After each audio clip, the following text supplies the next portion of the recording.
And welcome back to another edition of 10 Count on UCN Live. I'm Steve Kim, joined by Doug Fischer and Mike Baca. Guys, the big story last week was a fight.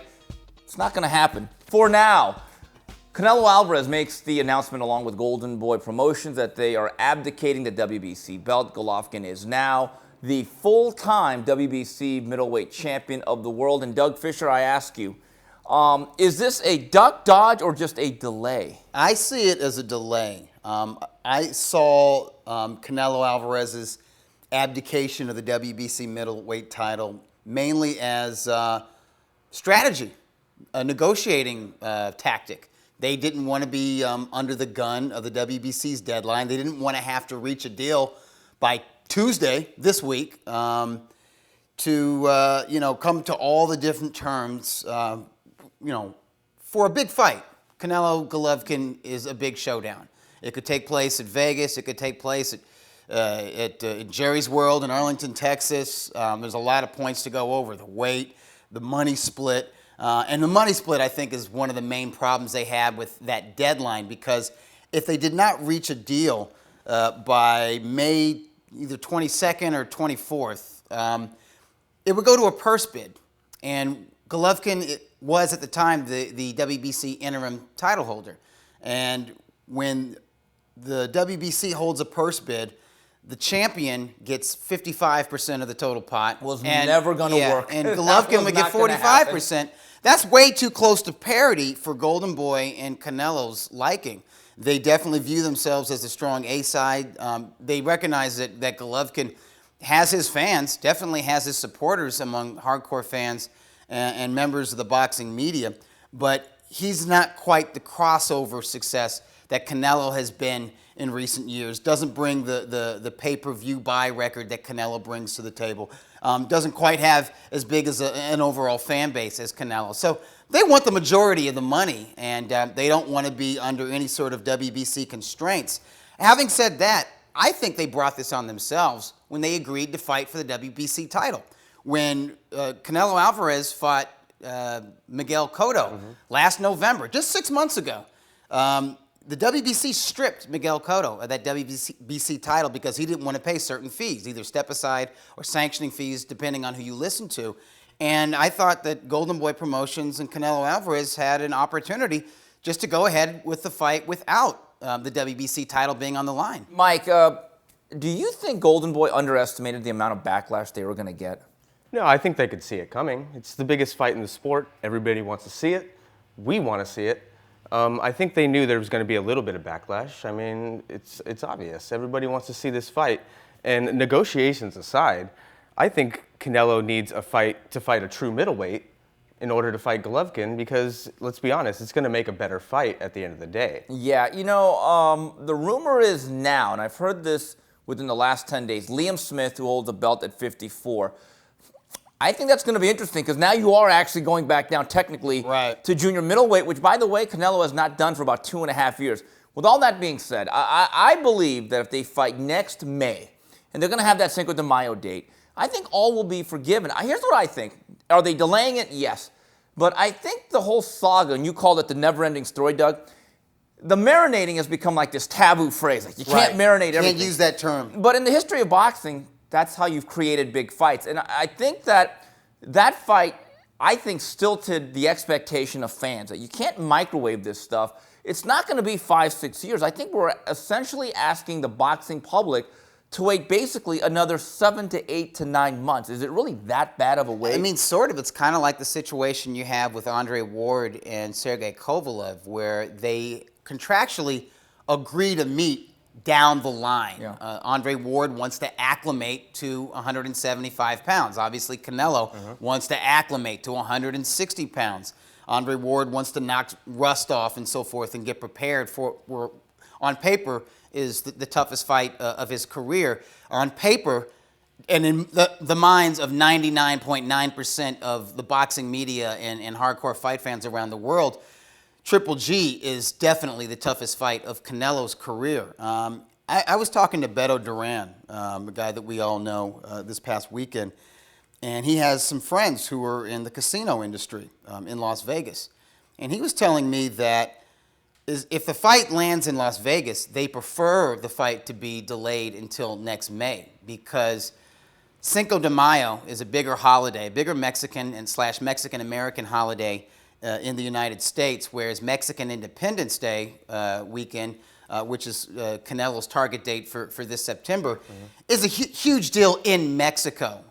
Also, as far as fans traveling to Las Vegas, they're more willing to do so in May before the summer where people spend a lot of money on family vacations and so forth. There's also less competition with other major sports in May than there is in the Namely fall. football. Exactly. Namely football. Yeah, you know. I'll say this. The WBC title, though, holds special meaning to Mexicans and Mexican fighters and the people. They're based in Mexico City. Right. Mike, I've said this. It's one thing for Riddick Bowe, brash, black guy out of Brooklyn, to throw it in the trash. And by the way, the WBC, I don't think ever rated Riddick Bowe again. Now, I don't think it's going to go that far with Saul Alvarez.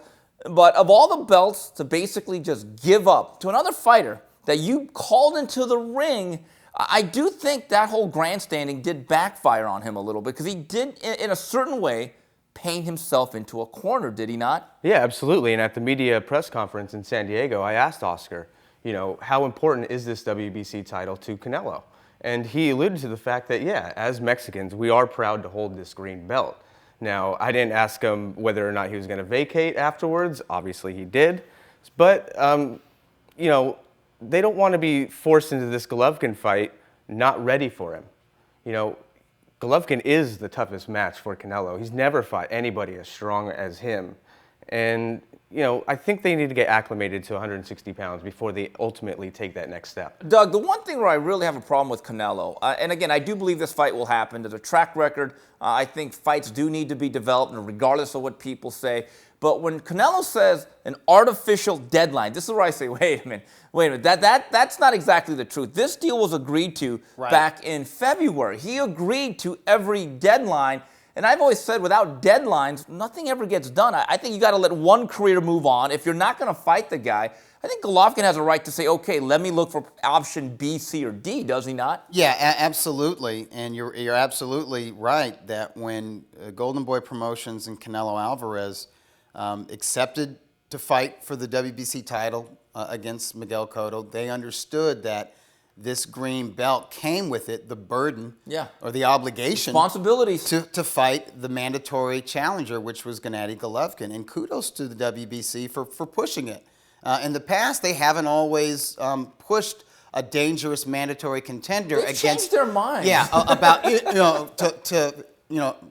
for a bona fide star, for a cash cow like Canelo to face a dangerous top contender who wasn't as popular or didn't bring as much money to the game as the star. And I'll say Mauricio Suleiman is more professional than his old man was in this regard. And for fight fans who want to see this fight so badly, they really have the WBC to thank for just the conversation. Canelo and Golovkin dastardly sanctioning bodies. Yeah, You're giving them credit. A lot of hardcore fans used to always rip the sanctioning organizations and say how worthless they were.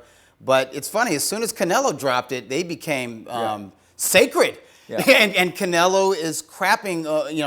He's crapping over the sanctity of boxing's history and its purity. And I will agree with you, Steve. Canelo has definitely hurt his reputation among hardcore heads. I think his fans, for the time being, they have his back. They're going to be loyal.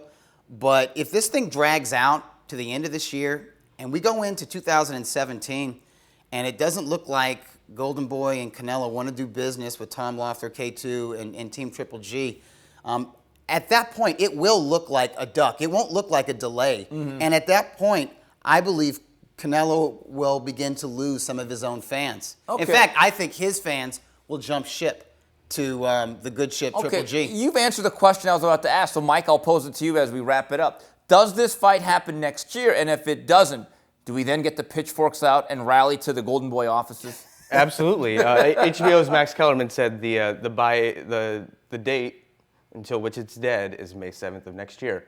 I've always told friends and family, they always ask me, when's this fight going to happen? I've always said May 7th, 2017.